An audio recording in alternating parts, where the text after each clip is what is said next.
여러분들이 주일 설교는 항상 이어져 갑니다. 한 주 한 주의 설교로 끝나는 게 아니고 전주 설교를 바탕으로 그 다음 주가 계속. 그러니까 여러분들이 혹 주일날 나오지 못하는 일이 없어야 하지만 어느 곳에서든 설교를 들을 수가 있습니다. 그래서 항상 하나님의 말씀의 맥을 놓치지 마시고 계속 이어서 듣고 이렇게 그런 가운데 설교를 들을 수 있게 되길 바랍니다. 자, 오늘 요한복음 6장 이미 설교 6장 다 내용은 다 전했습니다. 자, 500여의 기적을 행하시고 난 이후에 그 이튿날 많은 무리들이 가버나움 회당에 모이게 되었는데 예수님이 생명의 떡에 관한 강화를 그들이 들었지만 깨달지도 못했고 믿을 수도 없었고 많은 무리들이 대다수가 다 주님 곁을 떠나갔다 하는 그런 내용이 이제 오늘 본문의 내용입니다. 여러분, 많은 사람들이 교회에 다녔던 경험이 있습니다. 지금도 밖에 나가면 안 믿는 사람도 많지만 교회를 다녀봤다고 하는 사람도 꽤 많아요. 제가 군목 시절에 그 군산에는 그 근처에 타운이라는 곳이 있어요. 미국 무대가 형성이 되면 그 근처에 색시촌 같은 게 형성이 돼요. 거기서 우리 선배님 한 분이 교회를 세웠습니다. 그들을 전도하고 가장 소외된 이들에게 복음을 전하겠다고. 그때 그들이 교회에 잘 나오지 않았습니다. 나오는 이들은 그 교회보다는 자신들이 신분을 은폐할 수 있는 일반 교회로 나갔습니다. 그래서 그분이 생각했던 선교적 목적을 달성하지 못했습니다. 사람은 아무리 자기가 누추한 곳에 있고 죄가 있고 문제가 많아도 그것을 있는 그대로 노출시키면서 믿는 곳에서 신앙생활하기를 원치 않습니다. 쉬운 게 아니죠. 그래서 타운의 아가씨도 예수 믿으려면 타운에 있는 교회에 나가는 게 아니고 바깥에 나가서 내가 타운에 있는 아가씨 아닌 것을 숨기고 예수 믿기를 원했던 거예요. 물론 진정한 믿음이 들어가면 그 세계를 떠나고 그 삶을 떠나서 바뀌어진 삶을 살게 되겠습니다만,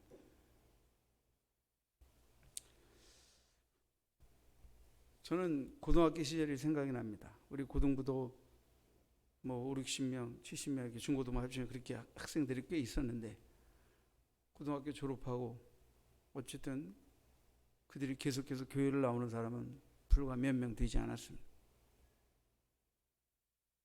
어떤 이들은 대학 들어가서 대학물 먹는 순간 교회를 떠났고, 어떤 사람은 대학에 떨어지니까 창피해서 못 나왔고. 저는 학생일 때 우리 뜨거웠습니다. 수련회도 가서 성령 체험도 하고 귀신도 쫓고 성령의 은사도 체험하고 방언도 체험하고. 근데 다 떠나갔습니다.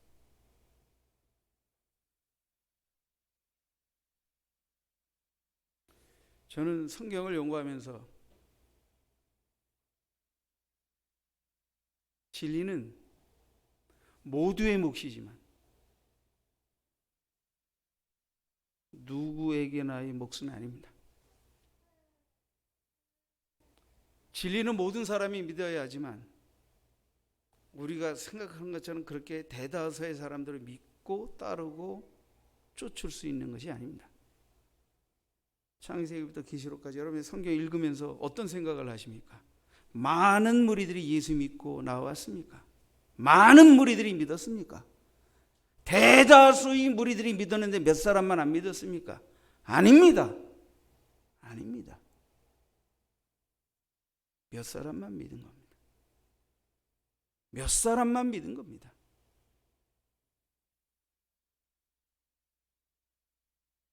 그래서 저는 기독교 교회가 뭐 얼마다, 우리 교회가 몇 명 교회 나온다 라는 호소는 믿는 목사가 아닙니다. 예수를 진짜 알고 믿고 하나님이 살아계심을 체험하고 하나님의 백성이 된 영생을 얻고 그 영생을 쫓아 사는 사람이 누구냐, 몇 명이냐, 몇 명이라고 가늠할 수는 없지만 그게 진짜 실수라고 믿습니다.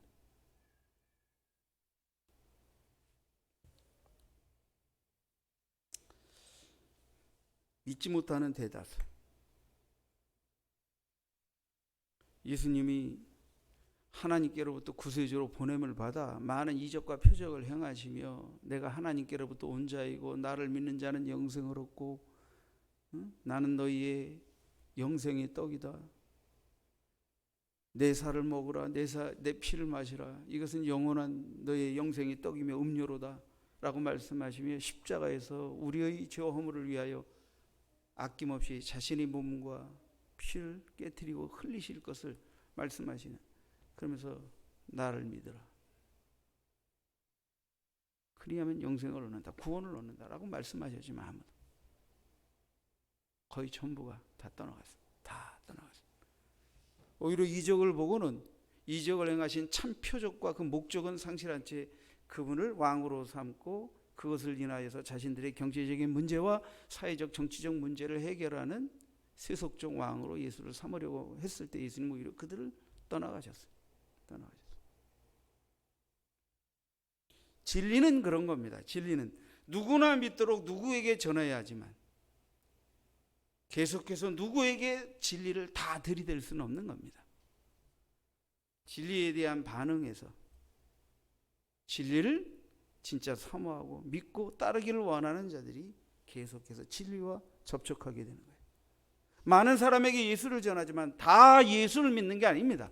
오히려 적대감을 갖게 되고 또 조금 어떤 것을 바라보면서 믿다가 엎어지기도 하고 수많은 반응이 나오는데 진짜 예수님을 나의 구주, 나의 하나님,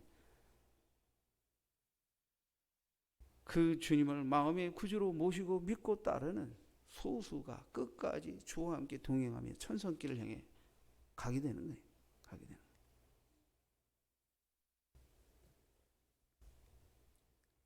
그래서 저는 우리에게는 별로 대단하게 독특한 것도 없는데 조금 몇 가지 독특한 게 있습니다. 첫째는 진리를 믿고 예수를 믿기 위해서 교회에서 좀 교회 나오기 편리하게 편의를 제공하는 것에 의해서 좋은 교회 나쁜 교회 이따위 짓 하지 말고 진리, 영생, 예수 참을 얻기 위하여 내 시간, 내 물질, 내 정성을 희생하고 쫓아나올 수 있는 열심을 보이라 이거예요. 영원한 것을 발견하고 배우고 알려고 하는데 그 정도의 열심도 뜨거움도 사모함도 없이 어떻게 진리를 만납니까?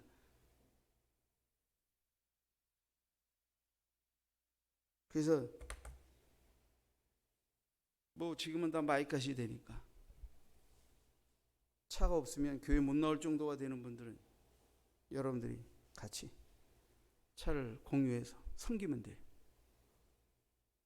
이건 뭐 주의 종들이 봉고차 가지고 새벽기도 돌리고 뭐 예배 때 돌리고 애들 돌리고 이게 하지만,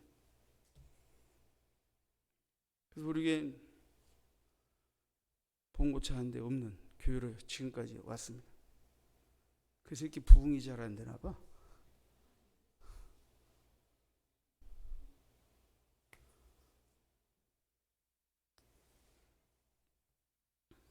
이게 뭐 대단한 의의고 잘한다는 의미에서 이 말을 하는 건 아니에요. 그냥 세상을 향해 한번 시위하는 거예요.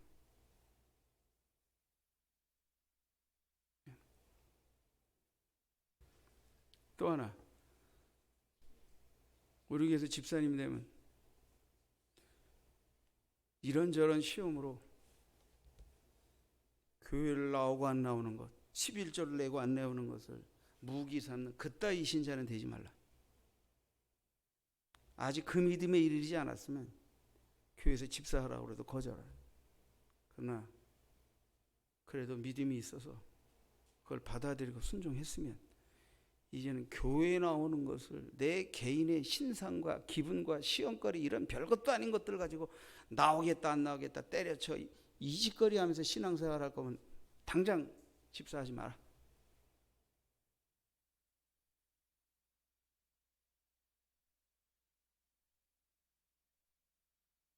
그러니까 진짜 믿는 자들, 진짜 예수를 만난 자들이 일꾼이 되고, 아직 그 믿음이 없으면 그 믿음을 발견하기 위해서 기다리고 배워야 하고. 이건 여러분, 저는 교회 나오는 모든 사람이 예수 믿는다는 거 믿지 않는 목사입니다. 정말 교회 나오는 모든 사람이 한 사람도 빠짐없이 예수 잘 믿고 진짜 믿는 사람이었으면 좋겠지만 성경을 떠들어보고 연구해봐도 그건 있을 수 없는 일이에요. 불가능한 일입니다. 어느 곳이든지 참이 있으면 거짓이 있고 진짜가 있으면 가짜가 있고, 그래서 참 그리스도인이 있으면 유사 그리스도인도 있는 것입니다. 명품이 있으면 명품에 가짜가 있잖아요. 똑같아요. 교회도 마찬가지예요. 계시록에 나타난 아시아 7교회를 잘 더듬어 보세요. 거기에 첫사랑을 잃어버린 자들에게 경고합니다. 첫사랑을 회복하라고. 뜨뜻미지근한 자에게 뜨겁든지 차갑든지 알아. 그렇지 않으면 내쳐버리겠다고 합니다. 너희 속에 사탄의 회가 있다. 사탄의 회가 있다. 사탄의 회는 누구예요? 교회 안에 중심부를 차지하는 목회자와 동역자들이 그 중심부 아래 가짜들이 이미 교회 안에서 머리가 되어서 껍데기는 교회인 것 같은데 사실은 사탄의 회가 있다. 이렇게까지 책망을 받으셨어요. 그럼 오늘날 교회도 어떤 모습이 다 그렇다고 볼 수는 없지만 그런 면들이 우리 안에 찾아올 수 있다. 있을 수 있다 하는 거예요. 우리는 항상 긴장해야 돼요. 깨어 있어요.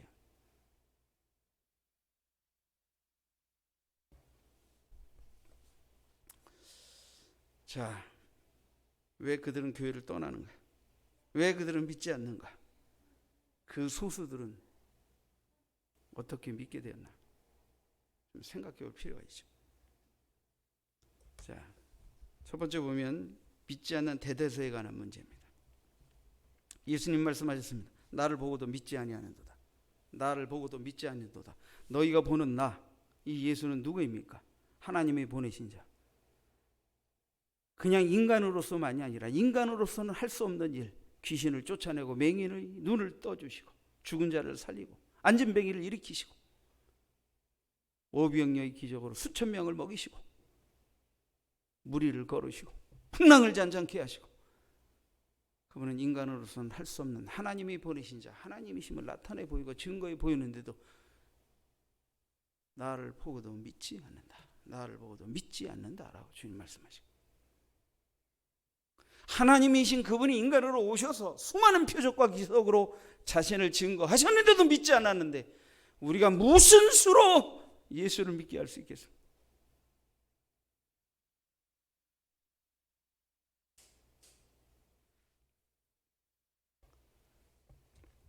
그들이 왜 안 믿습니까? 그들은 표적을 보고도 믿지 않고 또 표적을 보여달라고 하기도 하고, 뭐 예수님이 요셉의 아들이 아니냐, 목수의 아들이 아니냐 하면서. 예수님은 요셉과 마리아의 아들로 태어나신 거 맞습니다. 그러나 성령으로 잉태되어 동정녀에게 잉태되어 태어나신 분입니다.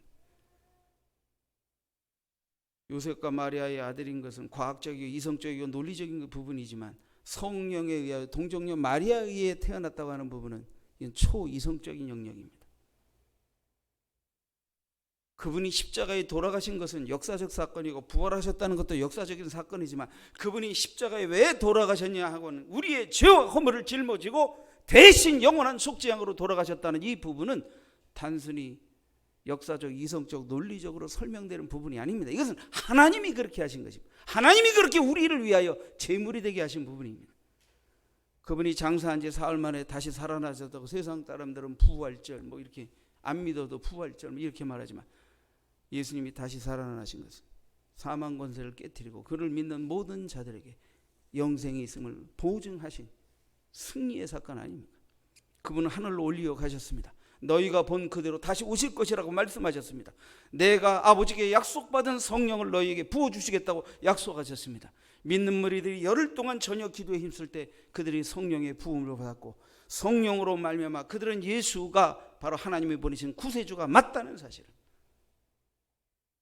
깨닫고 그 성령의 권능에 붙들려서 예루살렘과 사마리아 땅끝까지 주의 복음을 증거하게 됐고, 그 수많은 신앙의 순교자들과 선조들의 충성과 헌신으로 오늘 우리도 예수 믿고 여기에 작은 지구촌의 한 교회를 이루어 하나님께 영광 드리는 교회가 된 것입니다.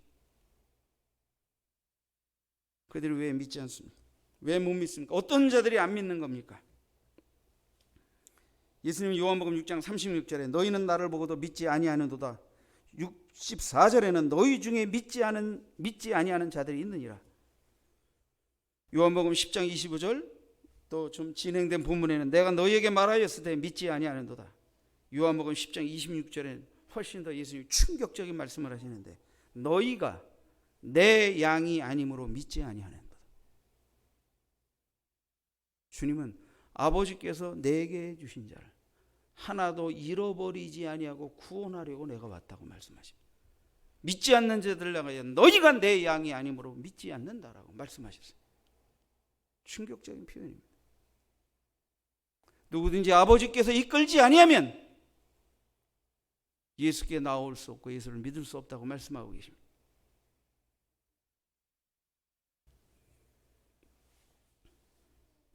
조직신학자들은 그릇된 믿음의 몇 가지 유형을 설명하고 있어요. 존 모레이나 멀코프 이런 분들의 내용을 조금 약술해 보면, 조금 올려주시죠.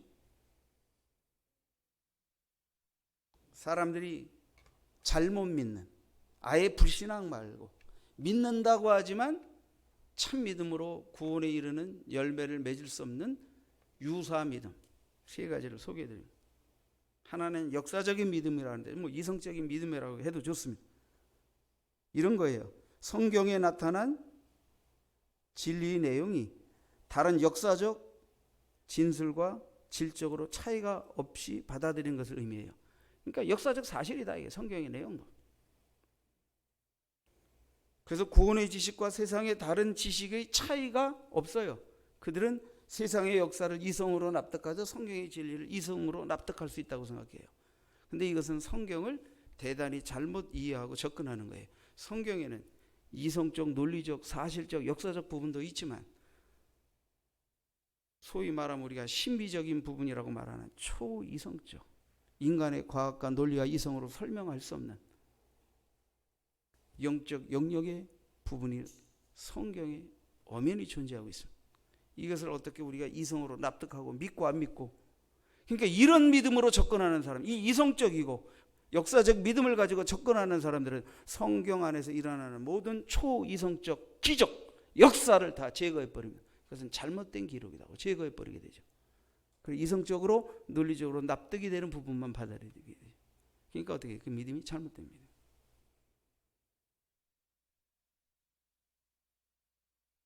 예수님이 성령으로 잉태되어 이 땅에 오신 분이 아니면 역사적이고 이성적인 믿음을 가진 사람이 남자와 여자의 연합에 의해서만 인간이 태어날 수 있는데 그렇지 않고 어떻게 예수가 이 땅에 태어나느냐. 하나님이 동정녀 마리아에게서 성령으로 잉태되어 보내겠다고 하는 하나님의 이 계시와 실제 태어남의 역사를 그들은 지워버리게 되죠. 거절하게 되죠. 그런 믿음으로 어떻게 예수가 구세주고 예수가 어떻게 하나님의 아들이고 그분이 하나님의 본체이신 것을 어떻게 알고 믿고 영생을 얻을 수 있겠습니까? 이 믿음, 이 이성적이고 역사적인 한계에 갇혀있는 믿음으로는 참 믿음, 영적인 믿음, 구원의 믿음에 이를 수 없는 것입니다. 이적적인 믿음이 이적적인 믿음. 볼코프는 그렇게 말했습니다. 이적이 어떤 사람에 의해 혹은 그를 위해 행사될 때 그 마음속에 일어나는 확신이다. 그러니까 이적이 그에게 행사되고 그가 그걸 목격하게 되면 그 안에서 어떤 확신이 불일 때 일어나는 거예요. 그런데 이 믿음은 이적 자체에 기초한 믿음이기 때문에 그 이적과 역사를 본 것에 의해서 증거받은 것이기 때문에 믿음이 일시적으로 충동적으로 생긴 것 같은데 또 그런 이적을 계속 목격하고 보지 못하면 도로 사그라들어 버리는 거예요. 그래서 표적을 보고도 믿지 않는 자가 또 표적을 보고 또 표적을 보고 그러다 믿음에서 떠나가는 이유가 바로 그런 것입니다. 바울 사도도 그렇게 얘기한 것입니다. 유대인은 표적을 구하고 헬라인은 지혜를 구하나 우리는 어떻게 십자가에 못 박힌 예수 그리스도만 전한다.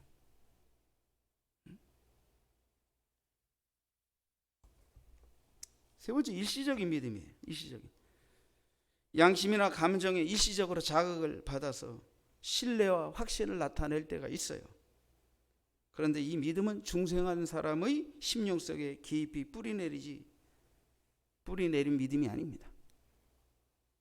그들은 믿음을 저어야 하는 여러 가지 상황, 환경, 감정적 변화에 따라서 전혀 믿음에 대해 다른 태도를 취하게 됩니다. 이런 믿음은 감정과 양심에 기초한 믿음, 볼코프는 이를 허구적 믿음이라고 지칭했습니다.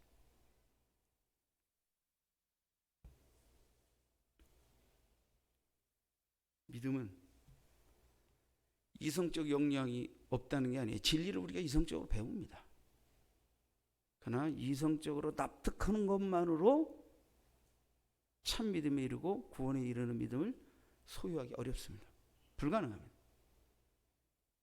표적을 볼 때 일시적으로 믿었다가 계속적인 표적이 없게 될 때 도로 의심해버리는 이런 증거에 근거하여 믿겠다고 하는 이 믿음만 가지고는 참 구원의 믿음에 이르기 어렵습니다. 감정적으로 충동적으로 우리 마음속에 일어나는 일시적인 믿음이 시련과 역경이 올 때 포기해버리고 뿌리 내리지 못하게 돼요. 그 믿음으로 구원에 이르는 믿음을 유지하기 어렵습니다. 여러분, 소수가 믿은 믿음, 우리가 이미 다 지난 시간에 나눴던 거예요. 베드로의 고백성에 나와 있습니다. 많은 무리들이 떠나갈 때 너희도 갈래? 너희도 가려느냐? 주께로 영생의 말씀이 계시오매 우리가 네게로 가오리까? 주께 영생의 말씀이 계시고 주는 그저 하나님의 거룩하신 자인 줄 우리가 알고 믿었사옵나이다. 우리가 적어도 진열 소수가 예수를 믿고 영생을 얻고 하나님의 자녀라고 주님이 인정해 주셨던 그 믿음은 첫째 보면 예수님은 믿는 자에게 영생을 주시는 분임을 믿었다는 거예요. 우리도 그런 믿음을 지녀야 합니다. 예수님 믿는 자에게 영생을 주시는 분. 예수님은 35절에 나는 생명의 떡이라고 하셨고 38절에 내가 하늘에서 내려온 것은 하늘에서 보냄을 받은 분이라는 것을 밝히셨어요. 38절에는 나를 보내신 이 뜻을 행하리 함이라 그랬어요. 나를 보내신 이 뜻은 무엇입니까? 아들을 보고 믿는 자마다 영생을 얻게 하고 마지막 날에 다시 살리는 그것이라고. 38절과 40절에 다 기록되어 있습니다. 예수를 믿는 자에게 영생을 주시는 분으로 영생을 그를 통하여 얻도록 하기 위해 하나님이 보내신 자, 인간의 죄와 허물을 할 몸에 짊어지고 영원한 속죄를 하신 분, 그 예수의 대속의 은혜로 하나님께 나아가 하나님과의 관계를 회복하고 영원한 삶, 영생을 얻을 수 있다고 하는 이 놀라운 구원의 통로자이며 유일한 구원의 구주가 예수 그리스도라고 하는 것을 극소수는 믿었고 우리도 믿는 자로 이곳에 나와 예배하고 있는 것입니다. 두 번째, 예수님은 마지막 날에 그를 믿는 자들을 다시 살리시는 분으로 믿어야 한다고 말하고 있습니다.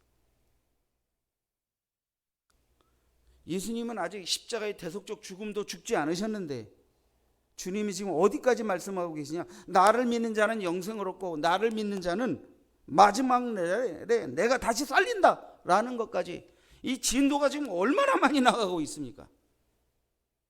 에? 자, 마지막 날이라는 의미는 뭐예요? 잠깐 설명하면 구약 성경에서는 여호와의 날, 크고 두려운 날에서 하나님의 종국적인 구원과 심판이 이루어지는 날로 이렇게 설명이 되어 있어요. 신약에서는 이 여호와의 날을 시차를 두고 두 가지로 설명을 합니다. 하나는 주님이 이 땅에 오신 초림, 두 번째는 이 주님이 십자가의 대속의 죽음을 죽고 장사한 지 사흘 만에 부활하셔서 제자들과 40일 동안 머무시다가 하늘로 올리시고 성령을 보내시고 이 땅에 아직 오시지 않았지만 다시 오시는 그것까지. 그래서 성경은, 신약 성경은 구약에서는 심판과 구원의 날을 하나로 통해서 통합으로 말을 하고 있지만 신약에서는 이걸 시차를 두고 설명하는데 주님이 초림과 재림. 그래서 마지막 날들은 주님이 이 땅에 오신 날서부터 마지막이고 주님이 다시 오셔서 영원한 구원과 심판을 완성하실 때까지 이 마지막 날이라는 개념이 성립이 되는 겁니다.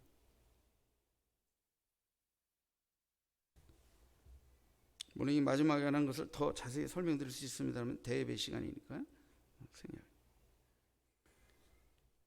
주님이 마지막 날에 내가 다시 살릴 것이다. 주님이 이 땅에 다시 오시는 그날 최종적으로 구원이 완성되는 날입니다. 믿음 안에서 죽은 자들이 죽지 않을 썩을 몸으로 일으킴을 받는 날입니다. 주님이 다시 올 때 믿고 있는 분들은 썩지 않을 몸으로 변화를 입는 날입니다. 다시 말하면 믿음 안에서 죽은 자나 믿음 안에서 살고 있는 자나 주님이 다시 오신 날은 어떻게 돼요? 이 썩을 몸이 썩지 않을 몸으로 일으킴을 받든지 변화를 입게 된다. 그래서 주님이 내가 마지막 날에 믿는 자를 다시 일으킬 것이다. 할렐루야. 믿지 않는 자 악인들에게는 이미 믿지 않고 죽은 자나 믿지 않고 있는 자들이 주님이 다시 오실 때 그들은 심판자 앞에 서게 되고 영원한 불못에 던져지게 됩니다. 창세 이후로 하나님을 대적했던 사단과 그의 부하들이 불못에 던져지게 되고 믿지 않는 자들도 영벌에 처해지게 됩니다. 그러니까 주님이 다시 오신다는 것은 구원의 완성과 더불어 심판이 행해진다는 것을 의미하는 것입니다. 이뿐만이 아닙니다. 창조 때부터 모든 피조계는 하나님이 가지셨던 계획과 목적을 따라 운행되고 이렇게 해야 되는데 인간이 죄를 짓게 되고 그러므로 인해서 만물에도 무질서와 파괴와 여러 가지 어려움이 생기면서 피조물도 신음합니다. 그래서 하나님이 원래 창조하셨을 때의 모습으로 회복되기를 고대한다 그랬어요. 주님은 만물을 새롭게 하시고 온 우주와 만물은 새하늘과 새 땅으로 주님이 완벽한 통치와 다스림 속에서 하나님의 나라를 이루게 됩니다. 그래서 주님이 뜻이 하늘에서 이루어진 것처럼 땅에서도 이루어지다. 믿는 자 안에 하나님의 통치가 이루어지지만 주님이 이 땅에 다시 재림하시는 날, 구원의 완성이 이루어지는 날, 정말 하나님의 온전한 통치가, 온전한 만물의 새로움이 펼쳐지게 될 것이라.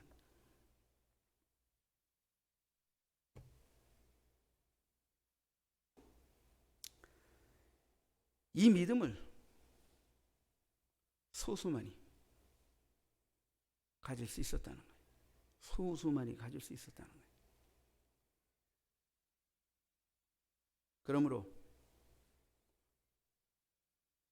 전도가 뭐냐? 교회 나오게 하는 게 전도다. 전도가 뭐냐? 예수 믿게 하는 게 전도다.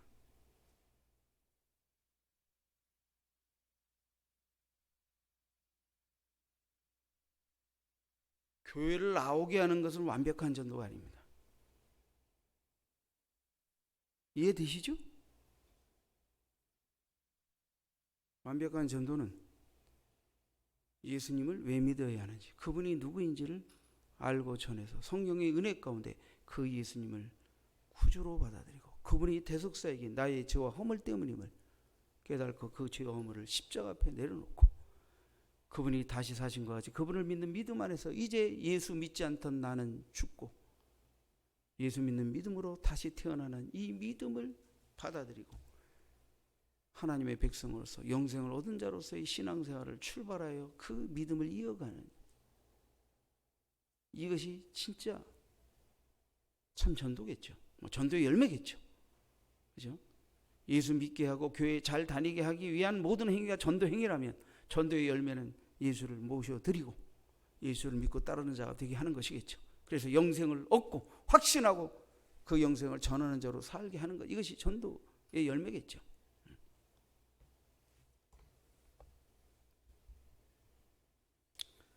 자, 여러분, 이 믿음을 누가 주시는가? 왜 많은 사람들이 못 믿었고 극소수만 믿었나? 주님은 아버지께서 너희를 나에게로 이끌지 아니하면 아무도 내게 올 수 없다고 말씀하셨어요. 중생은 자, 구원은 믿음으로 말미암아 얻고 누리는 선물이지만 믿음 자체가 구원을 주는 건 아니에요. 내가 뭘 믿는 거냐 하는 그 믿음의 내용을 하나님이 만드신 거예요.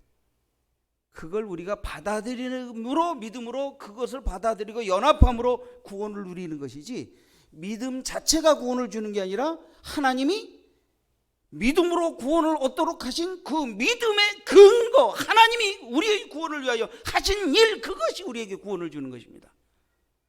그래서 우리가 믿음으로 구원받는다라고 말할 때 믿음은 하나님의 선물이라고 말하는 이유는 구원을 얻기 위해서 내가 뭘 해서 구원을 얻는 것이 아니라 하나님이 우리를 구원하시기 위해서 행하신 일을 믿음으로 받아들여서 믿음으로 주님이 우리를 위해 구원을 베푸신 것을 믿음으로 연합함으로 인해서 구원을 누리기 때문에, 그래서 우리가 믿음으로 구원받는다라고 말하는 겁니다. 믿음으로 구원받는다라는 말은 믿음 자체를 말하는 게 아니라 하나님이 우리에게 중생에 이르도록 믿게 하시기 위해서 예수를 보내시고 십자가에 못 박으시고 부활하시고 그 우리의 구원의 근거가 되는 이 복음의 내용을 하나님이 성취하신 것을 우리에게 들이대시고 계시하시고 이것을 믿음으로 우리가 연합하여 마음에 받아들임으로 구원을 누리게 하신 거예요.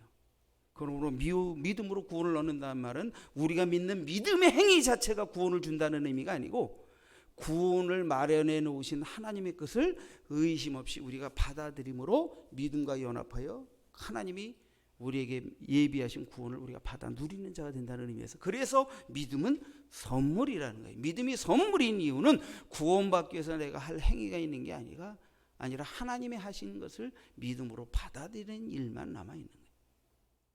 그래서 우리는 왜 믿어야 하는지, 하나님이 왜 예수님을 보내셨는지, 예수님이 이 땅에 오셔서 무엇을 하신 분인지, 그분을 우리가 어떻게 마음속에 모셔드릴 수 있는지, 그래서 영생을 얻는다는 게 무엇인지, 이걸 가르치고 전해야 하는 것입니다. 이것을 가르치고 전해야 하는 것입니다.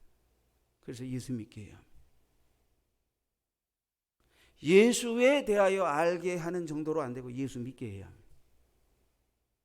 성경에 대하여 알게 하는 정도가 아니라 성경이 하나님의 진리인 것을 믿게 해야 합니다. 성경이 하나님의 계시인 것을 알게 하는 정도가 아니라 그 하나님의 만물을 지으시고 예수로 말미암아 우리를 구원하기로 원하셨던 우리의 유언한 절대자, 유일하신 참 신이고 하나님이신 것을 믿고 변치 않는 믿음으로 그분을 바라보고 믿고 의지하게 해야, 이게 참 믿음을 가르치는 것입니다.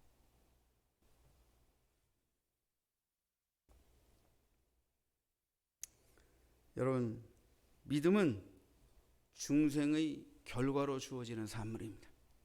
믿음은. 그러니까 믿음보다 먼저 선행적으로 중요한 게 뭐냐면, 내가 뭘 믿어야 되느냐는 믿을 내용이 중요한 것이죠. 그래요, 안 그래요? 그 믿을 내용, 그것을 하나님 우리에게 은혜로 주셨다는 거예요. 우리는 그것을 믿음으로 받아들이기만 하면 됩니다. 근데 이 믿음으로 그것을 받아들이는 은혜가 하나님의 선물이고 은혜라고 하는 이유는 이것이 하나님의 은혜가 아니고는 받아들이고 믿을 수가 없기 때문에 그렇습니다.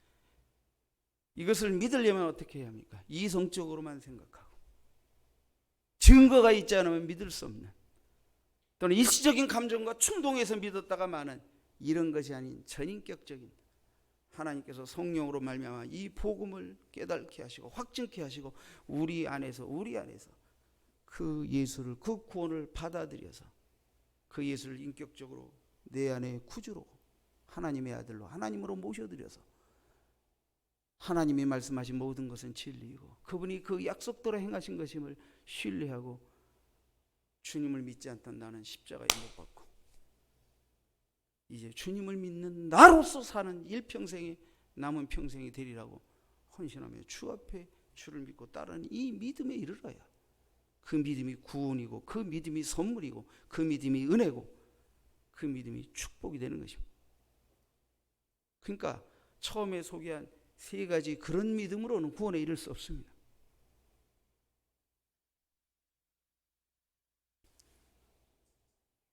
중생이라고 하는 것은 하나님 우리를 위해 우리 구원을 위해 행하신 일인데 이것은 이 부분에 있어서는 우리는 수동적인 것입니다. 하나님이 우리를 구원하도록 하기 위하여 능동적으로 우리가 해야 할 일이 없습니다. 우리는 죄 지은 전적으로 타락한 인간이기 때문입니다.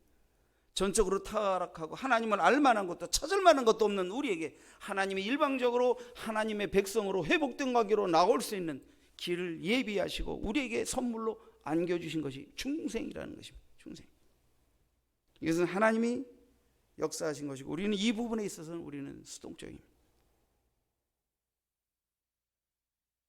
여러분, 이 하나님 우리에게 허락하신 이 중생의 내용을 믿음으로 받아들일 수 있는 은총을 하나님이 주셔야만 우린 구원에 이릅니다.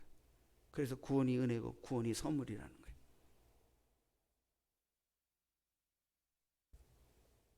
어제 결혼식이 있었는데 결혼하는 전도사가 우리 친구 아들입니다. 목회자고 그도 전도사. 그가 결혼 서약을 하면서 짧은 간증을 하고 결혼 서약을 하는데 그런 간증을 했어요. 저는 목사의 아들로 태어났습니다. 당연히 교회를 다니고 항상 하나님의 말씀이 하나님 말씀인 줄 믿었고 늘 예배와 하나님 말씀을 따라 사는 것을 당연시하며 살아왔습니다. 그러다가 좀 청소년기에 약간의 그죠? 방황과 혼란기가 왔지 않겠어요? 대학 시절에 한 친구가 자기 구원을 간증하면서 예수님은 나의 전부야. 예수님은 나의 전부야 라고 힘있게 말하며 간증하는 모습 속에서 나는 주님을 알고 믿는다고 말했지만 주님이 나의 전부는 아니었다는 것을 깨닫게 되었습니다. 언제든 내 것이 나가 내 욕심이 내 야망이 내 생각이 내 뜻이 먼저였고 그것을 지지해 주는 주님은 좋았지만 그렇지 않을 때는 언제든지 주님은 차선이 되어버리는 나는 주님이 나의 주인 나의 전부가 아니었구나. 나는 의뢰 태어나면서부터 교회 다니고 예배드리고 그랬으니까 그것이 구원인 줄 알고 있었구나. 그때 그 친구의 도전을 통해서 다시 한번 주님 앞에 주님을 나의 구주로 나의 주인으로 모셔드리고 주님이 나의 전부로 믿고 따르지 못했던 나의 죄 허물을 회개합니다. 용서해 주시옵소서. 그가 회개하고 다시 한번 마음을 열고 주님은 나의 전부이십니다. 나의 구원이십니다. 그렇게 모셔드리며 주의 길을 가는 종의 길로 가게 되었다.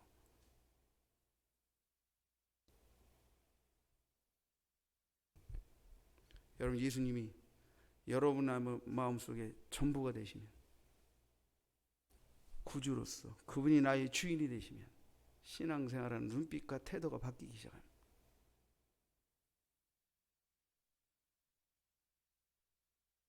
여러분이 직장생활하면서 돈 몇 푼 벌려고 아침에 일찍 일어나서 출근하고 퇴근하는 그 정도의 열심도 하나님께 드리지 못하고 예배에 임하는 태도가 그것도 안 되는데 여러분이 어떻게 진리를 깨닫고 진리와 접촉할 수 있습니까? 목사님이 좀 힘 좀 주어서 얘기하면 정신 바짝 차리고 들으세요.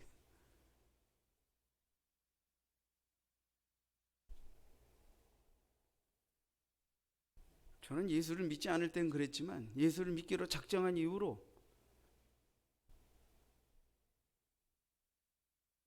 평생 동안 예배를 지각하며 나가본 적이 없어요.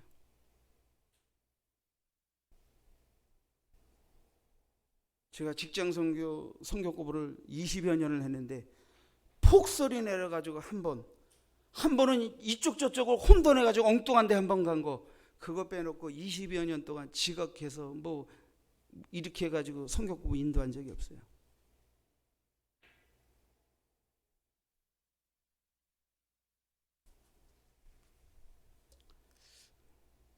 여러분, 우리가 직장에 다니면서 돈 몇 푼 벌려고 직장 생활하고 아르바이트 할 때 맨날 지각하고 몇 번 지각하면 잘립니다.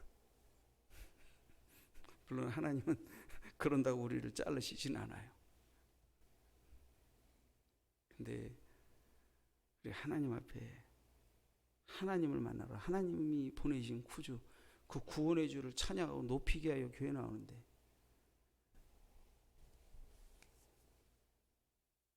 난 그냥 여기서 예배 인도하느라고 잘 모르는데 전에 들은 얘기로 의하면 예배당 바깥에서는 10시 40분에도 오고 50분에도 오고 12시에도 오는 분들이 더러 있다는 얘기를 듣긴 들었어요. 한 번도 야단 안 쳤어요. 한 번도 야단 안 쳤어요. 여러분들이 1세대는, 제가 개척해서 처음 목회할 때는 여러분이 부모 세대는 그렇게 믿지 않았어요. 애 때문에 애 앞뒤로 업고 예배드리면서 예배드렸어요.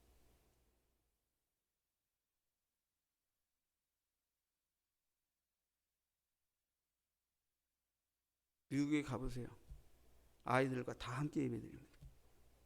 아주 예배를 방해할 때 조금 격리된 실에서 예배를 드리게 됩니다.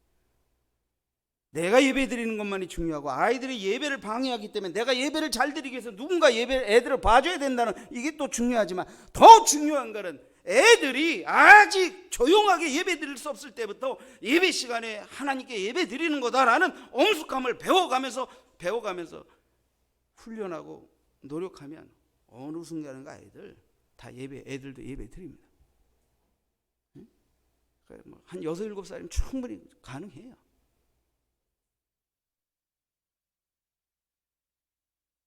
어떤 편의를 교회에서 나에게 제공해서 잘 믿음 생활을 하겠다. 그럼 전에 사람들은 그런 편의를 제공 못 해줘가지고 또는 많이 제공해서 잘 믿었습니까? 그게 아니에요. 저는 잊지도 않아요. 전에 교회 다닐 때 전도사 시절에 제가 아는 그 집사님은 예배와 말씀을 너무너무 사모했는데 연년생으로 아이를 낳았는데 그 예배를 너무너무 사모해서 어떻게 예배 드리는 모습을 봤는지 아세요? 그때는 유아실도 없었어요. 누가 애 봐주는 사람도 없었다고. 뒤에다 엎고 앞에 앉고 설교 시간에 애 울까봐 앉아서 이렇게 해가면서 그래도 하나님의 말씀을 한 자라도 놓치지 않으려고 그렇게 예배드리는,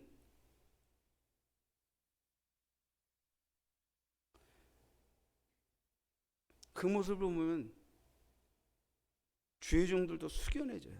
이렇게 사모하고 이렇게 예배에 임하는 분들도 있구나.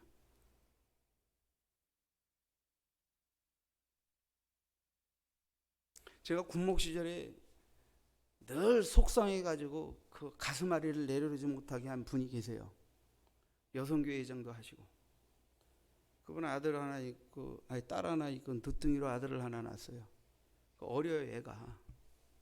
근데 걔는 무슨 애인지 이상한지 주일날마다 아파. 그래서 주일날마다 응급실 가고 병원 가고 뭐 가고 예배 안 나오는 건 아니에요. 11시 한 20분이나 40분 이때 와요.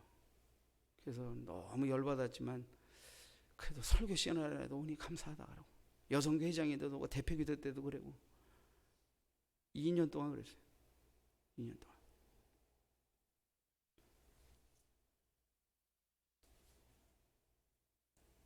아주 10여 년 전 일인데요. 제가 집사람하고 경부고속도로를 타고 내려가다가 경부고속도로 초입에 있는 휴게소, 어딘지 잘 생각이 안 나는데 보통 우리가 1시간에서 한 2시간 달리고 나서 휴게소 들어가시잖아요. 근데 그날 이상하게 거기를 갑자기 들어가고 싶어서 딱 들어갔어요. 들어가서 파킹라트에 착 대고 탁 나르는데 목사님! 누가? 그분이요. 나 군목 시절에 맨날 그 늦둥이 아파가지고 지각해서 속썩였던 그분. 그분은 내가 날 속색인지도 몰라. 그냥 내가 내 성질에 복한 것일 뿐이겠지. 목사님 만났어요. 반갑게 테이블에 앉아서. 근데 보니까 그때 그 남편이 암 진단을 받고 다행히 초기에 발견해서 감사하긴 하지만 암 진단을 받고 많이 이렇게 두려움과 근심 속에서 마음이 눌려가지고 이제 휴게실에 들어왔는데 나를 만난 거예요. 그래서 여러 가지 얘기를 하고 권면을 하고 같이 기도를 했어요. 그분들이 뭐 붕어빵 뭐 우리 이런 거 저런 것도 사주시고 우유도 사주시고 가시면서 드시라고. 제대하고 그때 딱 한 번 만나고 또 다시 만난 적 없어요. 그러나 집사람은 내려오면서 여보 참 이상하지. 우리가 여태까지 이 휴게소를 이렇게 뭐 경부고속도로 초입에서 휴게소 들린 적이 없는데 그냥 나도 모르게 그냥 운전대가 그냥 진짜 강제로 뭔가에 떠밀려서 가는 것처럼 갔는데 이 집사님들 그래도 하나님이 아끼시는 당신의 자녀들이 지금 암 초기이지만 발견하고 두려움과 근심 속에서 눌려있는 그들을 위로하고 기도해 주라고 하나님 우리 운전대를 돌이키셨나 봐.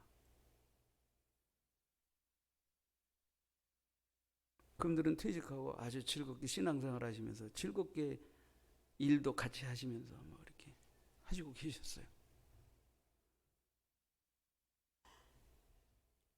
지각했다고 뭐라 그러는 건 아니지만 여러분 지각하면서도 끝까지 예배 사수하고 나오는 것도 보통 믿음은 아닙니다. 쉬운 거 아니에요 이것도.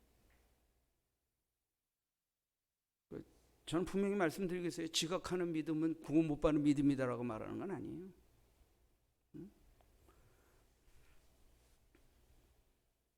주님 앞에 좀 더 열심히 예의를 정성도 좀 드리자.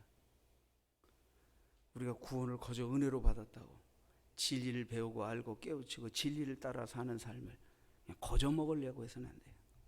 주님 앞에 열심을 드려야죠. 예의를 드려야죠. 최고의 마음을 드려야죠. 그럴 때 진리가 성령의 은혜로 더 깊게 더 크게 우리에게 부딪혀 오는 것입니다.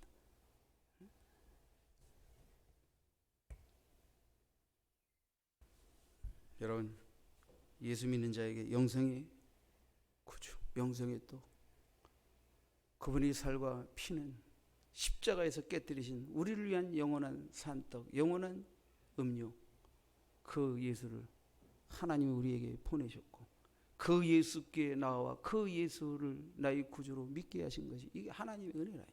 하나님이 이끌지 않으면 이 믿음에 이를 수 없다. 그래서 이 믿음이 은혜고 이 믿음이 선물이고 그래서 믿음으로 구원받는다라고 말하고 있는 것입니다. 그 예수님은 마지막 날에 우리를 다시 살리기 위해 오실 것이라. 사랑하는 성도 여러분, 많은 신앙의 선배들이 그런 말씀을 하십니다. 구원은 은혜로 믿음으로 받아 누리지만 축복은 구원받은 자답게 기도하고 진리를 사모하고 열심을 내고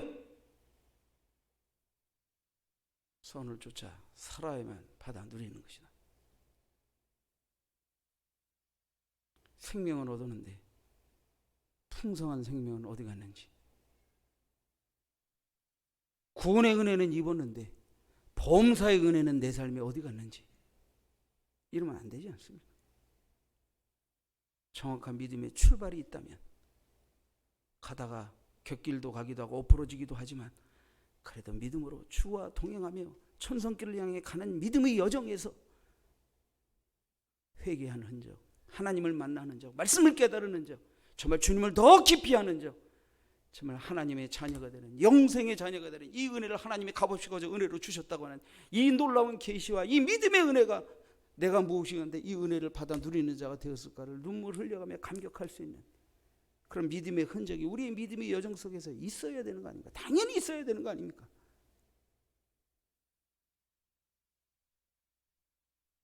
기도하십시다.